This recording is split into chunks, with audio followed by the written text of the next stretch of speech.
낮아지게 세상 어디도 기댈 곳이 없게 하셨네. 광야에 서 있네.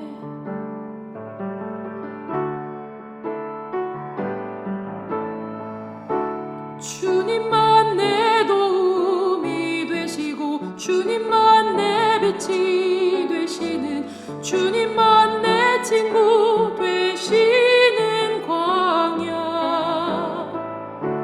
주님 손 놓고는 단 하루도 살 수 없는 곳, 광야.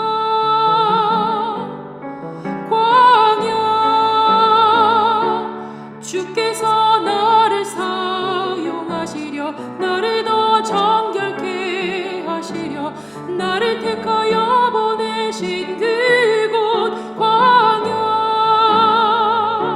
성령이 내 영을 다시 태어나게 하는 곳,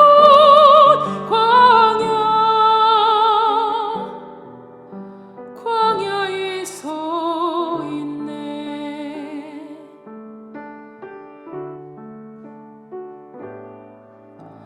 내 자가 산산이 깨지고 높아지려 했던 내 꿈도 주님 앞에 내어놓고 오직 주님 뜻만 이루어지기를, 나를 통해 주님 만들어 나시기를.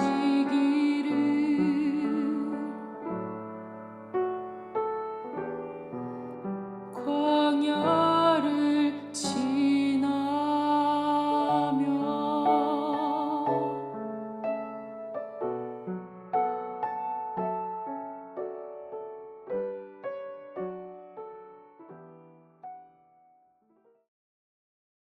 함께 보실 하나님 말씀은 열왕기상 8장 23절 말씀입니다. 이르되 이스라엘의 하나님 여호와여, 위로 하늘과 아래로 땅에 주와 같은 신이 없나이다. 주께서는 온 마음으로 주의 앞에서 행하는 종들에게 언약을 지키시고 은혜를 베푸시나이다. 사람에 대한 평가는 누구와 비교하느냐에 따라 달라집니다. 어떤 사람과 비교하면 뛰어나 보이지만 다른 사람과 비교하면 부족해 보일 수도 있습니다. 같은 능력도 어떤 자리에서는 높이 평가를 받지만 다른 어떤 자리에서는 평범하게 여겨질 때도 있습니다. 이처럼 사람의 평가는 비교하는 대상과 상황에 따라 달라집니다. 반면 하나님은 비교의 대상이 없으신 절대적인 분이십니다. 본문은 그 하나님을 향한 한 사람의 고백입니다. 본문 말씀은 솔로몬이 하나님께 드린 기도의 한 부분입니다. 솔로몬은 먼저 이렇게 고백합니다. 이스라엘의 하나님 여호와여, 위로 하늘과 아래로 땅에 주와 같은 신이 없나이다. 하나님과 같은 분이 어디에도 없다는 고백입니다. 이 고백은 단지 하나님이 강하시다는 뜻만은 아닙니다.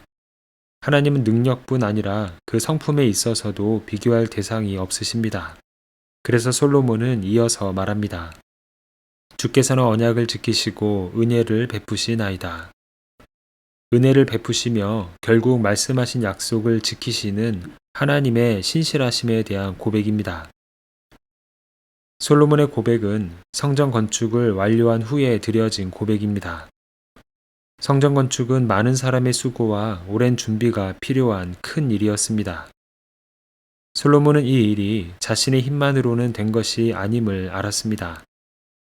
하나님께서 나라를 평안하게 하시고 필요한 여건을 마련해 주셨기 때문임을 알았던 것입니다.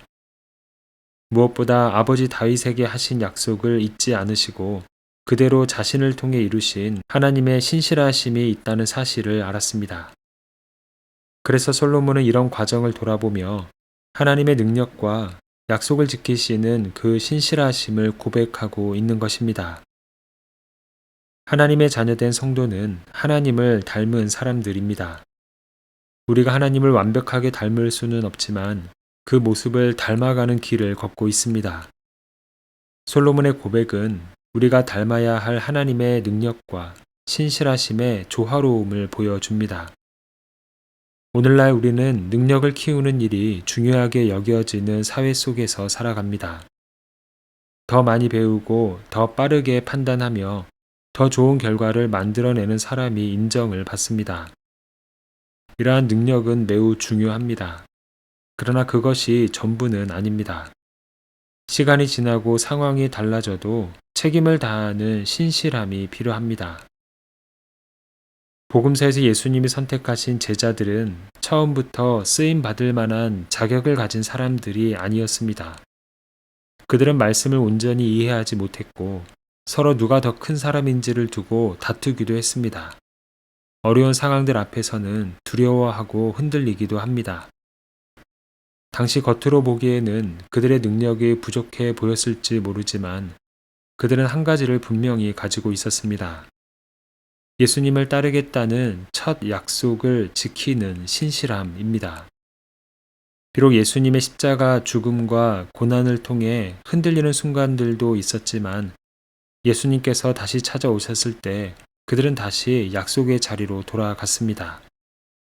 그렇게 현재 주어진 자신의 능력으로 끝까지 책임을 다한 제자들을 하나님은 귀하게 사용하셨습니다. 하나님은 우리의 삶에 능력과 신실함이 함께 자라나기를 원하십니다. 처음에는 열심히 시작했지만 시간이 지나며 마음이 달라지거나 어려움이 생겼다는 이유로 맡은 일을 쉽게 내려놓는다면 가진 능력이 온전히 쓰임받지 못하는 상황에 이릅니다. 반대로 지금의 능력이 충분하지 않더라도 맡겨진 자리에서 성실하게 배우고 책임을 다하면 그 자리에서 성장해 가며 책임을 다하게 되는 열매를 누리게 됩니다. 우리는 토끼와 거북이 이솝 우화를 잘 압니다. 토끼는 거북이보다 훨씬 빠르게 달릴 수 있는 능력을 가지고 있었습니다. 경주를 시작하자 곧바로 토끼는 앞서 나갔고 충분히 먼저 결승선에 도착할 수 있었습니다. 그러나 자신의 능력을 믿고 달리기를 잠시 멈춘 사이 거북이는 느리지만 한 걸음씩 꾸준히 앞으로 나아갔습니다. 결국 경주를 끝까지 이어간 거북이가 결승선에 먼저 도착을 했습니다. 이 이야기는 능력을 강조하는 시대를 살아가는 우리에게 신실함에 대해 돌아보게 하며 능력과 신실함의 균형의 자리로 나아가게 합니다. 하나님은 뛰어난 능력으로 그 자리에서 역할을 잘 감당할 뿐 아니라 그 일을 끝까지 감당하는 모습을 기뻐하십니다. 그 모습이 오늘 솔로몬이 찬양하고 있는 능력과 신실함의 조화를 이루신 하나님의 모습이기 때문입니다. 우리가 머물고 있는 삶의 자리자리마다 능력과 신실함의 조화를 이루며 하나님께 귀하게 쓰임받는 우리의 삶이 되기를 소망합니다. 함께 기도하겠습니다. 사랑의 주님, 말씀을 통해 우리가 닮아야 할 하나님의 모습을 비추어 주심에 감사를 드립니다. 능력과 신실하심이 완전하신 하나님을 바라보며 우리도 주신 능력과 신실함을 마음에 품고 다시 한번 삶의 자리로 나아갑니다. 하나님께서 허락하신 능력을 감사함으로 사용하게 하시고 그 능력이 신실함과 함께 자라나게 하여 주시옵소서. 주신 능력으로 섬기고 신실함으로 열매 맺는 삶을 통해 우리의 가정과 일터와 교회에 하나님의 뜻을 이루어가는 삶이 되게 하여 주시옵소서. 이 시간 목회자들과 교회 리더들 그리고 선교사들을 주님의 손에 올려드립니다. 하나님의 말씀을 전하는 도구로 사용해 주시고 또한 여러 모양으로 주님의 나라를 함께 세워가게 하심에 감사를 드립니다.